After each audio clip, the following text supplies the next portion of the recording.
9-ാം തീയതി വ്യാഴാഴ്ച രാവിലെ 8 മണിക്ക് തൃപ്പയാർ ശ്രീരാമസ്വാമി ക്ഷേത്രത്തിൽ നിന്ന് വാദ്യമേളങ്ങളുടെ അകമ്പടിയോടെ അഭിഷേക കാവടി രാവിലെ 11 മണിക്ക് ക്ഷേത്രത്തിലെത്തി അഭിഷേകം. രാത്രി 9 മണിക്ക് പഞ്ചവാദ്യം, ശിങ്കാരിമേളം തുടങ്ങി വിവിധ വാദ്യമേളങ്ങളോടെ ശ്രീ വിഷ്ണുമായ സ്വാമിയുടെ 1-ാം ദിവസത്തെ പ്രൗഢഗംഭീരമായ പുറത്തേക്കെഴുന്നള്ളിപ്പ്. കാനാടിക്കാവ് വിഷ്ണുമായ ക്ഷേത്ര സന്നിധിയിലേക്ക് ഏവരെയും സാദരം ക്ഷണിക്കുന്നു. വലപ്പാട് ബീച്ച് ശ്രീനാരായണ ക്ലബ് ലൈബ്രറിയുടെ ആഭിമുഖ്യത്തിൽ MD വാസുദേവൻ നായർ, വത്സൻ പോക്കാഞ്ചേരി എന്നിവരുടെ അനുസ്മരണം നടത്തി. ജ്യോതി ബസു വേളയിൽ അധ്യക്ഷനായി. ബിജോയ് ചെരുവിൽ മുഖ്യ അനുസ്മരണ പ്രഭാഷണം നടത്തി.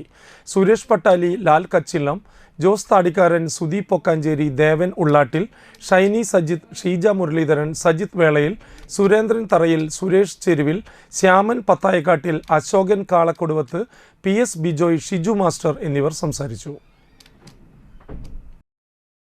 ചേട്ടനായാലും സാംസ്കാരിക രംഗത്തെ വളരെ ഗൗരവത്തോടെ തൻ്റെ ജീവിതത്തിലുടനീളം നോക്കിക്കണ്ടു എന്ന് നമുക്ക് മനസ്സിലാക്കാൻ കഴിയും.